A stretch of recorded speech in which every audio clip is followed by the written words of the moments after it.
Good day mga ka-travelers, update tayo dito sa trike natin mga ka-travelers na. So yung nakaraan, hindi natin na-kompleto yung update natin gawa ng medyo makulimlim at hindi maganda yung panahon. So ngayon, dahil nga meron tayong mga bagong improvement dito sa ating trike. So ngayon mga ka-travelers, update tayo guys. So ayun, at pa-subscribe naman ang ating channel at pakiclick guys ng notification bell. Click nyo po yung subscribe button, click nyo po yung bell, click nyo po yung all, no? So yun, ang mga update natin dito, bagong update. So kakapalit lang natin ng bulb ng Kawasaki Barako at pwede rin dyan yung YTX or STX.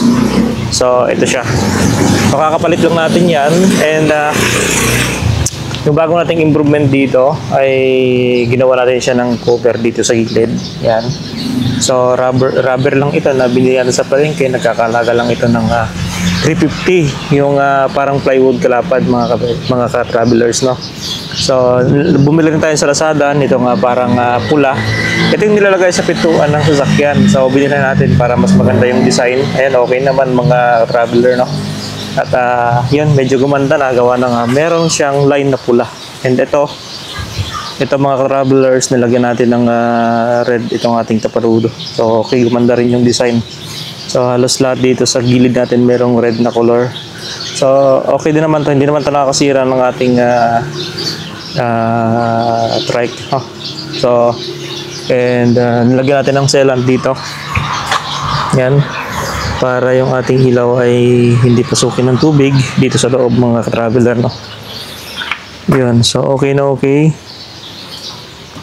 Nakaraan na binlag natin to yung ating ilaw at sinettings natin ng maayos. Okay na okay naman mga travelers. Update natin dito sa likod. So pati yung likod nilagyan natin. Yan. So inipit lang natin siya. Inipit natin yung gilid ng katulad nito.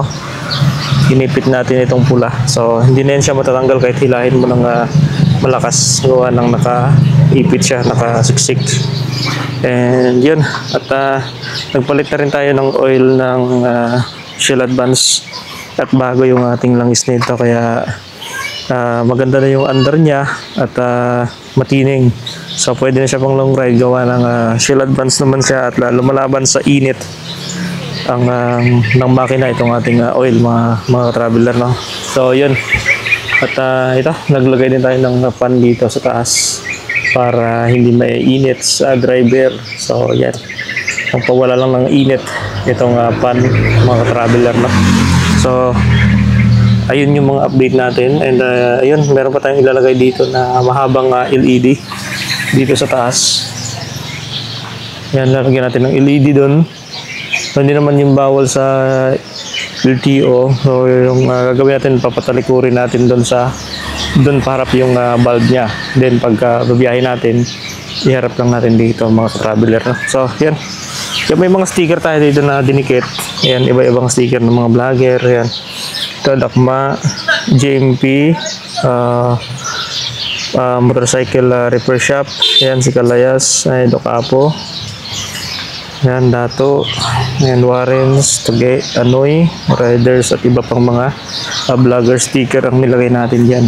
So yan, pati yung ating gear shifter nilagyan natin ng pulang line. Yan, para at least hindi kakalawangin itong ating o hindi maputikan basta-basta itong ating apakan. So pati yung dito sa tangke nilagyan din natin. Yan, para mas maganda yung design niya, mas maganda tingnan mga traveler. So next week papalit tayo ng ball joint gawa ng medyo maalog na itong ating ball joint. Pag maalog na yung ball joint, palitin na yan siya. So hindi na yan tatagal. Pag kinargahan ng mabibigat, lalo ng bibigay. At pagka nasira na yung ball joint, wag kaya ang maalog-alog lagi. Palitan nyo na ng ball joint, cross joint pala.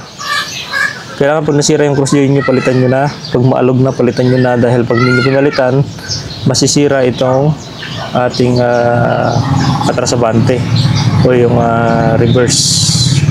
So kailangan yan, mapalitan ng bagong cross joint para mas tumagal itong ating atrasabante. Kasi importante yung atrasabante natin. Pag wala tayong atrasabante, magtutulak tayo mga ka-traveler, no? So, yan. Ayan yung update natin ngayon. At maganda na yung under ng makina. Bagong tune up. And bago yung langis.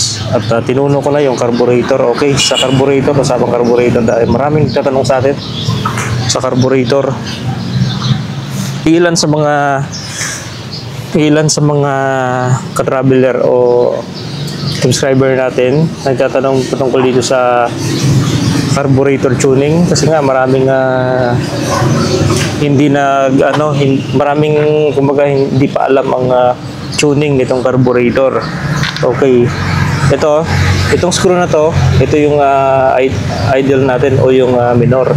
Pag inikot mo yan pa kanan, tataas yung minor. Pag inikot mo kaliwa, bababa yung minor. Okay, dito sa ilalim may screw rin dito. Ito yung tinatawag na fuel mixture dito sa ilalim.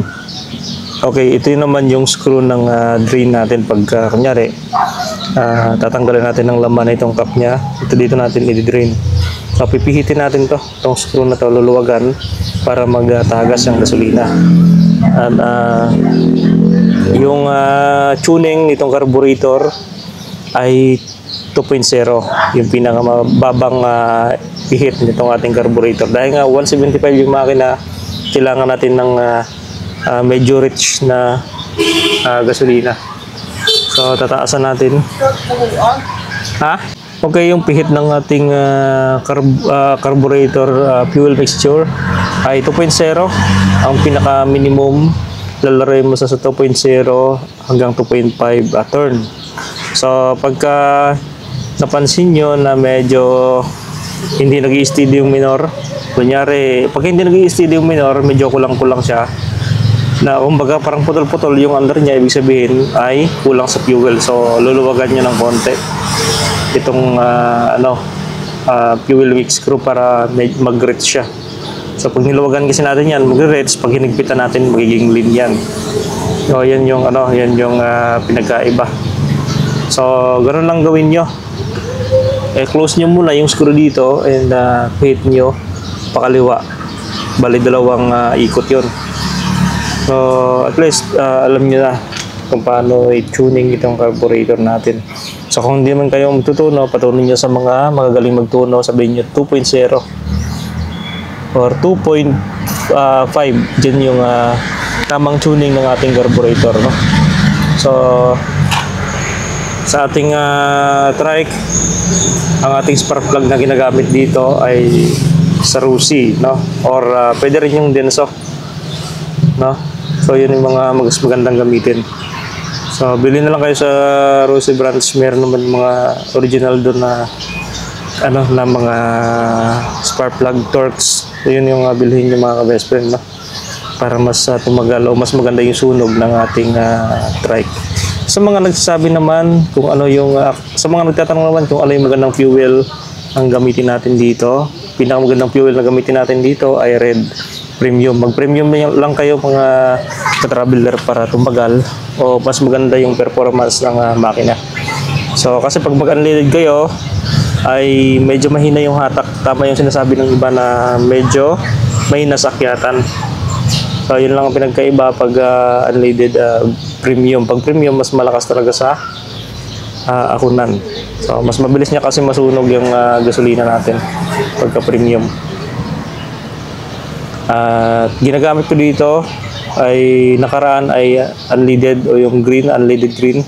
Ngayon ay premium red na tayo gawa ng medyo mabibigat yung karga natin at medyo long distance tayo. Okay naman.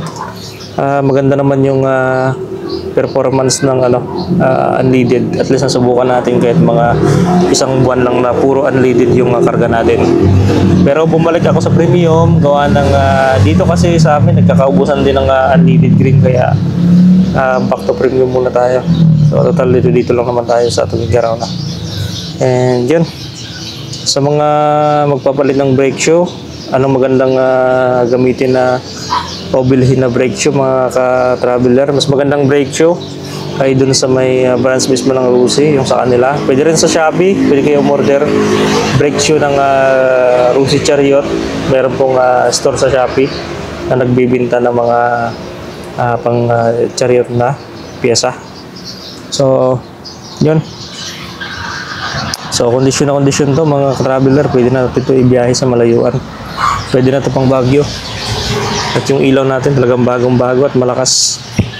So, nagpalit tayo ng ilaw ng pang Barako at napakaliwanag sa gabi. So, okay. At thank you for watching mga ka-traveler.